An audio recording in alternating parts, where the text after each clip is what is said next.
দুদিনের ছবি আপনাদের সামনে রাখবো। গার্ডেন রিচের বহুতল বিপর্যয়, 11 জনের প্রাণহানির পরেও চলছে রাজনীতি। গতকাল মৌন মিছিল করে বাধাবরতলা মোড়ে স্বামী বিবেকানন্দর মূর্তিতে মালা পরান বিরোধী দলনেতা শুভেন্দু অধিকারী।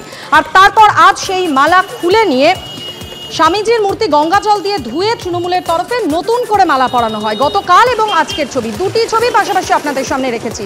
গতকাল মৌন মিছিল করে বিরোধী দলনেতা শুভেন্দু অধিকারী যে মূর্তিতে মালা পরান, আজ সকালবেলা সেই মূর্তি গঙ্গা জল দিয়ে ধুয়ে নতুন করে মালা পরানো হয় তৃণমূলের তরফে।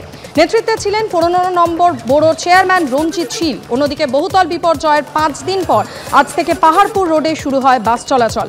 রবিবার রাতে বহুতল ভেঙে পড়ার পর বন্ধ ছিল 12/1 রুটের বাস পরিষেবা।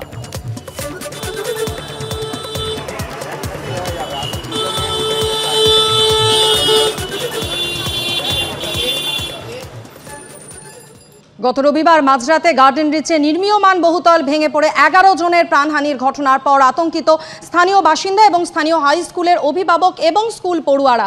সকলেরই চিন্তা একটাই, যে বিভিন্ন জায়গায় বিপজ্জনকভাবে ছড়িয়ে ছিটিয়ে রয়েছে যে বাড়িগুলি, সেই বাড়িতে স্কুল চলাকালীন কোনো রকম অঘটন ঘটবে না তো? ঠিক কি দাবি তাদের, কি কারণে তারা আশঙ্কিত, বিস্তারিত জানিয়েছেন আমাদের প্রতিনিধি সঞ্চয়ন মিত্র। গার্ডেন রিচে বাড়ি ভেঙে পড়ার পর আতঙ্ক গ্রাস করেছে এই এলাকার আরও বহু মানুষকে। তার মধ্যে গার্ডেন রিচ মুদিয়ালি হাই স্কুলের অবস্থা অত্যন্ত খারাপ। সেই অভিযোগ পেয়ে আমরা আজকে সকালবেলা স্কুলে আসি এবং দেখি যে সেখানে স্কুলের এভাবেই ভেতরে বিভিন্ন জায়গায় চাঙড় খসে পড়েছে।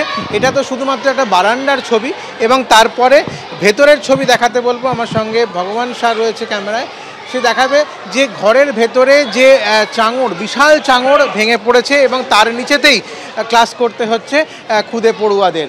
এর পাশাপাশি বাইরের ছবিতে আরও একবার নজর দেব, যেখানে দেখতে পাচ্ছি যে পিলার নেই, ওপর থেকে যেহেতু বিম নেমে আসছে সেজন্য নতুন করে একটি পিলারের সাপোর্ট তৈরি করা হয়েছে এখানে। আর এভাবেই নতুন পিলারের সাপোর্ট দিয়ে বারান্দাকে আটকানো হচ্ছে, বারান্দা ভেঙে পড়াকে আটকানো হচ্ছে। এর পাশাপাশি আরও যে মারাত্মক অভিযোগ তা হলো যে এই স্কুলে যে টয়লেট রয়েছে সেটা ছাত্ররা ব্যবহার করতে পারে না, সেটা এতটাই খারাপ অবস্থা। এবং সেই জন্য স্কুলের গেটের বাইরে একটা পাবলিক টয়লেট, সেখানেই সবাইকে টয়লেট করতে হয়। আমি আরও একবার বারান্দার ভেতরের অংশে ঢুকে আসবো এবং আরেকটা দিকের বারান্দার ছবি দেখাবো। এই বারান্দায় ভগবান দেখাচ্ছে যে এই বারান্দা সম্পূর্ণভাবে রডগুলো বেরিয়ে রয়েছে এবং চাঙড় ভেঙে পড়েছে, প্রায় গোটা বারান্দার এই অবস্থা। আর এই পরিস্থিতির মধ্যে আতঙ্কিত এখানকার পড়ুয়াদের অভিভাবকরা, এবং তারা যেটা মনে করছেন যে স্কুল কর্তৃপক্ষ এখনই কোনো ব্যবস্থা নিন। ইতিমধ্যেই গতকালকে ডেপুটেশন দেওয়া হয়েছে স্কুল কর্তৃপক্ষকে এবং তারা চাইছেন দ্রুত স্কুল মেরামতি করার ব্যবস্থা করা হোক। ক্যামেরায় ভগবান সাহের সঙ্গে সঞ্চয়ন মিত্র, এবিপি আনন্দ, কলকাতা।